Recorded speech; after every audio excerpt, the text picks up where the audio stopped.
वेगवान आढावा। मुख्यमंत्री एकनाथ शिंदे आज तेलंगणा विधानसभा निवडणुकीच्या प्रचारासाठी आदिलाबाद इथे पोहोचले। मुख्यमंत्री एकनाथ शिंदे यांनी आदिलाबाद इथे कार्यकर्त्यांना संबोधित केल्यानंतर रोड शो केला आणि जाहीर सभाही घेतली। मुख्यमंत्र्यांच्या सभेला आणि रोड शोला मोठ्या प्रमाणात नागरिक उपस्थित होते। आरक्षणाच्या मुद्द्यावरून कोळी समाज बांधव हे चांगलेच आक्रमक झाले होते असं दिसून आलं। आदिवासी विकास मंत्री डॉक्टर विजयकुमार गावित मुंबईत आले असता आंदोलनासाठी निघालेल्या कोळी समाज बांधवांनी त्यांना घेराव घातला। कोळींना आदिवासी असल्याचं जात प्रमाणपत्र का दिलं जात नाही असा प्रश्न यावेळी उपस्थित करण्यात आला। निफाडमध्ये 10 ते 12 हजार हेक्टर जमिनीवर अवकाळीनं मोठं नुकसान झालंय। त्यात कांदा, टोमॅटो, द्राक्ष आणि मका या पिकांचं नुकसान झालंय। मदत आणि पुनर्वसन मंत्री अनिल पाटील यांनी पाहणी केली। सरकार शेतकऱ्यांच्या पाठीशी असून खास पॅकेज देण्यासंदर्भात मुख्यमंत्र्यांशी चर्चा करणार असल्याचं त्यांनी नमूद केलं। राष्ट्रवादी काँग्रेसनं आमचं सरकार पाडलं नसतं तर आम्ही निश्चितपणे मराठा आरक्षण टिकवलं असतं असं खळबळजनक वक्तव्य माजी मुख्यमंत्री आणि काँग्रेसचे नेते पृथ्वीराज चव्हाण यांनी केले। ते पुण्यात बोलत होते। दुकानांवर अमराठी पाट्या लावणाऱ्या व्यापाऱ्यांवर मुंबई महानगरपालिकेनं कारवाई सुरू केली आहे। आजपासून दुकानं आणि आस्थापनांवर मराठीत ठळक अक्षरात नामफलक लिहिणं हे बंधनकारक आहे। त्यासाठी 2 महिन्यांची मुदत देण्यात आली होती। तरीही ज्या दुकानांवर मराठी पाट्या नसतील त्यांच्यावर आता कारवाई करण्यात येणार आहे। नवी मुंबईत मनसेनं मराठी पाट्यांच्या संदर्भात आक्रमक भूमिका घेत आंदोलन केलं। सीबुड्स इथे मॉलमध्ये जाऊन व्यवस्थापकांना मराठी पाट्यांविषयी जाब विचारण्यात आला। 2 दिवसात मराठी पाट्या न लिहिल्यास तीव्र आंदोलनाचा इशारा देण्यात आला।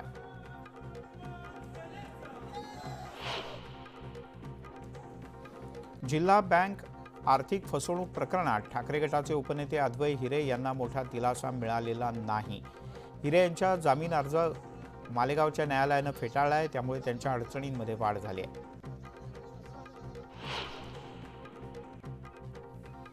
परभणी शहरासह जिल्ह्यामध्ये अवकाळी पावसानं धुमाकूळ घातलाय। त्यामुळे कोरडवाहू पीक असलेल्या ज्वारी पिकाचं मोठं नुकसान झालंय। ठिकठिकाणी ज्वारीची पिकं जमीनदोस्त झाली असून शेतकरी हवालदिल झालाय।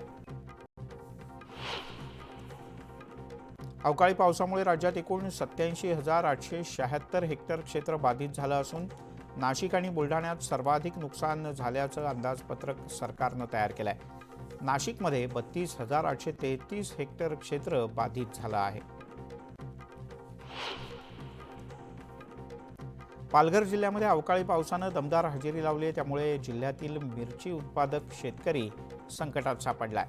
लाखो रुपये खर्च करून लावलेल्या मिरचीची रोपं जमीनदोस्त झाल्यानं शेतकऱ्यांना मोठा आर्थिक फटका बसतोय। छत्रपती संभाजीनगरमध्ये सीटू कामगार संघटनेच्या वतीनं निदर्शनं करण्यात आली। 44 कामगार कायद्याच्या बदल्यात नवीन 4 नियम तयार करून लागू करण्यात आले। त्यामुळे असंघटित कामगारांच्या शाश्वत रोजगाराची हमी नाहीशी होणार असल्याचा निषेध यावेळी करण्यात आला। नंदुरबारमध्ये रेल्वेच्या हाय टेन्शन वायरवर चढलेल्या एका माथेफिरूला खालती उतरवण्यात अखेर पोलिसांना यश आलं। तब्बल 1.5 तासाच्या प्रयत्नानंतर हा माथेफिरू खालती उतरला। त्याच्या या कृत्यानं रेल्वे प्रवाशांना मोठा मनस्ताप सहन करावा लागला। महाराष्ट्र विकास सेना पक्षानं अकलूज नगर परिषदेवर मोर्चा काढला। पाण्यासाठी बोर खणणं, सार्वजनिक शौचालयांचं काम तातडीनं सुरू करणं अशा विविध मागण्या यावेळी करण्यात आल्या। पुण्याच्या दौंड तालुक्यातील डाळिंब गावच्या सीमेवर बैलगाडा शर्यतीचं आयोजन करण्यात आलं होतं। या बैलगाडा स्पर्धेमध्ये पुणे जिल्ह्यातील नामांकित बैलगाडा मालकांनी भाग घेतला होता। बैलगाडा शर्यत पाहण्यासाठी पंचक्रोशीतल्या नागरिकांनी प्रचंड गर्दी केली होती। पंढरपुरात महाद्वार काल्यानं कार्तिकी वारीची समाप्ती झाली। हरिभक्तपरायण मदन महाराज हरदास यांच्या डोक्यावर विठ्ठलाच्या पादुका ठेवून विठ्ठल रुक्मिणीला 5 प्रदक्षिणा घालून काल्याची हंडी फोडण्यात आली। महाराष्ट्र कॉस्मोपॉलिटन एज्युकेशन सोसायटी आणि आझम कॅम्पसमधील संलग्न संस्थांच्या वतीनं महात्मा फुले पुण्यतिथीच्या निमित्तानं पुण्यात एका रॅलीचं आयोजन करण्यात आलं होतं। या रॅलीमध्ये 10,000 पेक्षा जास्त विद्यार्थी सहभागी झाले होते। भाजप आणि किसान मोर्चाच्या वतीनं जिल्हास्तरीय नमो कबड्डी स्पर्धेचं आयोजन करण्यात आलं आहे। इंदापुरात हर्षवर्धन पाटील आणि गणेश भेगडे यांच्या उपस्थितीत ही स्पर्धा पार पडली। कळंबच्या राणा प्रताप संघानं 31,000 रुपयांचं पहिलं बक्षीस पटकावलं। जुन्नरच्या आळेफाटा इथे एका इमारतीमध्ये बिबट्याचा वावर सीसीटीव्हीत स्पष्टपणे दिसलाय। बिबट्याला पाहून पळालेल्या कुत्र्याच्या मागे तो काही काळ लागला होता आणि तो इमारतीत शिरला, परंतु कुत्रा न सापडल्यानं तो खालती उतरताना दिसून येतोय।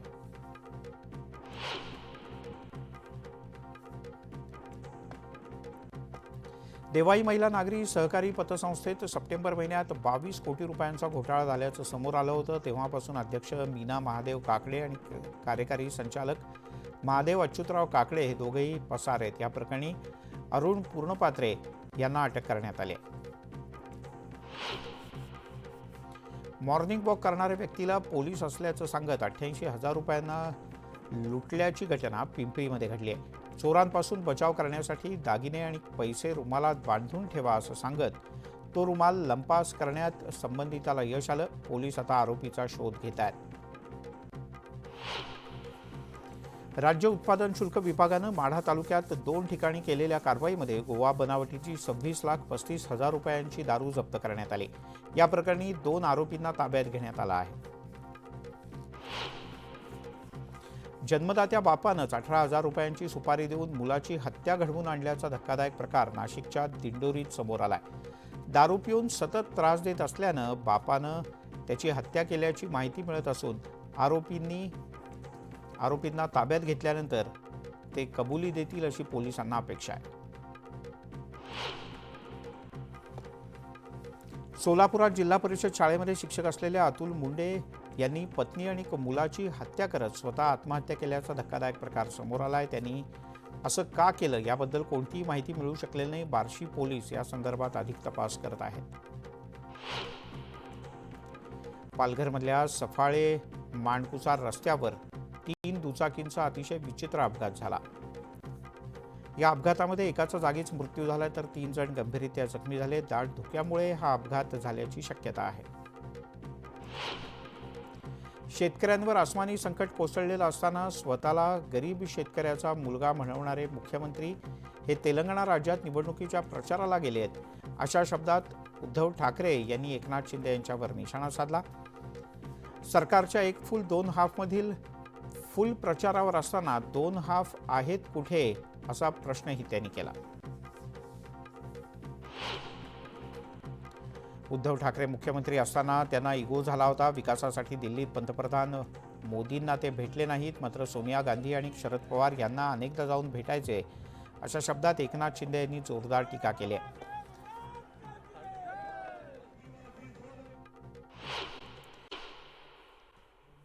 देशामध्ये दंगली घडण्याची शक्यता असल्याचं वक्तव्य प्रकाश आंबेडकर यांनी केलंय। 6 डिसेंबरनंतर देशात काहीही होऊ शकतं। ज्यांचा ओबीसी लढ्याशी काहीच संबंध नाही ते दंगली कशा होतील अशी वक्तव्य करत असल्याची टीका त्यांनी केली। चंद्रशेखर बावनकुळे यांचं संगमनेरमध्ये जोरदार स्वागत करण्यात आलं। संपर्क से समर्थन या अभियानाच्या अंतर्गत लाभार्थी आणि जनतेशी ते संवाद साधत आहेत।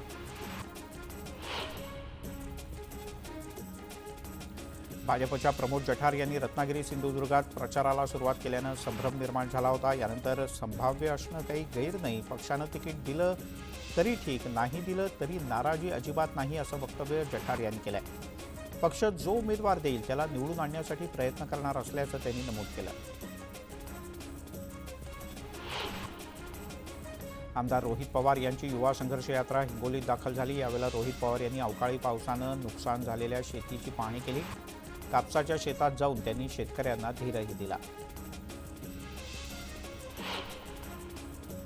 सातत्यानं दहशतवादाचा मुद्दा उपस्थित करून केसरकर राणेंच्या विरोधात लढले।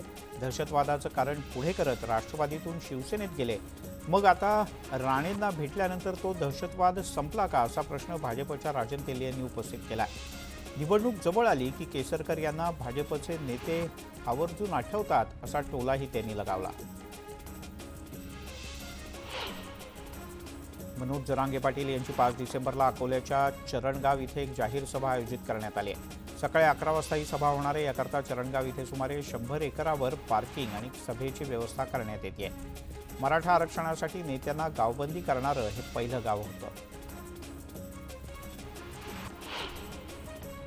खडकवासला धरणावर असलेल्या नव्या मुठा उजव्या कालव्याची मोठ्या प्रमाणात पडझड झाली. वरबंड ते पाटस या दरम्यान कालव्याला जागोजागी भगदाड पडले, त्यामुळे कालव्याची अत्यंत दुरवस्था झाली. मोठ्या प्रमाणात पाण्याची सुद्धा गळती होते. अमरावतीमध्ये पीक विमा कंपनीला कृषी सचिवांनी फटकारलाय. जिल्ह्यातील 41 महसूल मंडळांना पीक विमा अग्रिम देण्याच्या सूचना देण्यात आल्या होत्या. मात्र कंपन्यांच्याकडून टाळाटाळ होत असल्यानं विमा कंपन्यांच्या प्रतिनिधींना चांगलंच धारेवर धरण्यात आलं. छत्रपती संभाजीनगरमध्ये धनगर समाजाच्या वतीनं रास्ता रोको करण्यात आला. धनगर समाजाचा एसटी प्रवर्गात समावेश करावा या मागणीसाठी चिखलठाणा चौकामध्ये जवळपास तासभरापेक्षा जास्त काळ रास्ता रोको करण्यात आला. बुलढाण्याच्या 13ही तालुक्यात पावसानं दमदार हजेरी लावली. गारपिटीच्यामुळे शेतकऱ्यांच्या शेतातील रब्बीचं मोठं नुकसान होत आहे. अनेक ठिकाणी रब्बीचं पीक तर आडवं झालंय. या नुकसानीच्या पाहणीसाठी प्रतापराव जाधव यांनी बांधावर हजेरी लावली आणि शेतकऱ्यांना दिलासा दिला. धुळे नागपूर राष्ट्रीय महामार्गावर अंमळनेर चौफुलीच्या जवळ ट्रक अडवून तब्बल 29 लाख रुपयांच्या मुद्देमालाची लूट करण्यात आली होती. या टोळीचा छडा लावण्यात तालुका पोलिसांना यश आलंय. घटनेच्या नंतर पोलिसांनी तात्काळ नाकाबंदी करत अवघ्या 5 तासात 4 आरोपींना अटक केले. त्यांच्याकडून 29 लाख रुपयांचा मुद्देमाल हस्तगत करण्यात आलाय.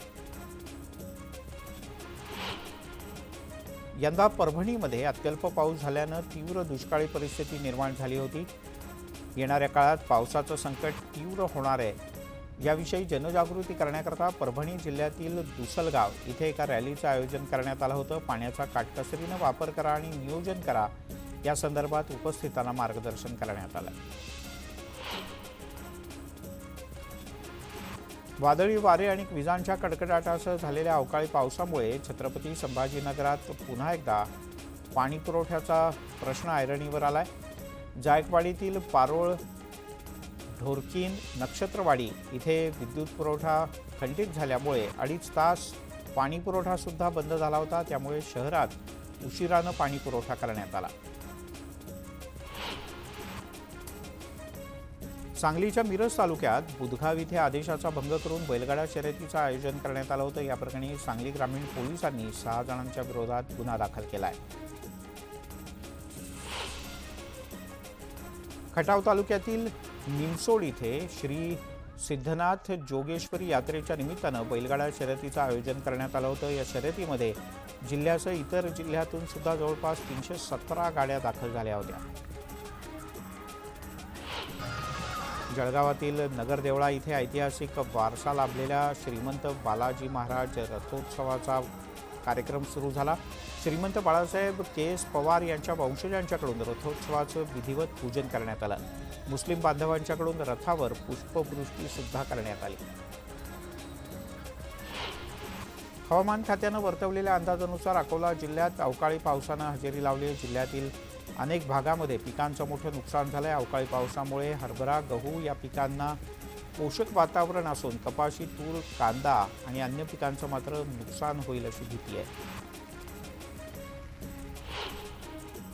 धुळे जिल्ह्यामध्ये अवकाळी पावसामुळे कापूस पिकाचं मोठं नुकसान झालंय. वेचणीला आलेला कापूस हा ओला झालाय. त्यामुळे तो कवडीमोल भावानं शेतकऱ्यांना तो विकावा लागणार आहे. मदत आणि पुनर्वसन मंत्री अनिल पाटील यांच्या नाशिकच्या दौऱ्याला सुरुवात झाली. अवकाळी पाऊस आणि गारपिटीनं झालेल्या नुकसानीची ते पाहणी करतायत. हवामान विभागाकडून गोंदिया जिल्ह्याला येलो अलर्ट देण्यात आला. अवकाळी पावसानं जिल्ह्यातील कापून ठेवलेल्या धान खराब होण्याची भीती व्यक्त केली जाते. भंडारा जिल्ह्यामध्ये अवकाळी पावसानं हजेरी लावली. वातावरणातल्या बदलानं तुरीच्या पिकाला मोठा फटका बसलाय. तर हवेतल्या गारव्यानं भर दिवसा सुद्धा लोक शेकोटी पेटवताना दिसून आली. यवतमाळच्या पुसद तालुक्यातील पारडीमध्ये झालेल्या अवकाळी पावसानं नाल्याला जबरदस्त पूर आला. या पावसानं कापूस, तूर आणि भाजीपाला पिकाचं मोठं नुकसान झालंय. बुलेटिनमध्ये घेऊयात एक छोटासा ब्रेक, लगेचच परत येतोय.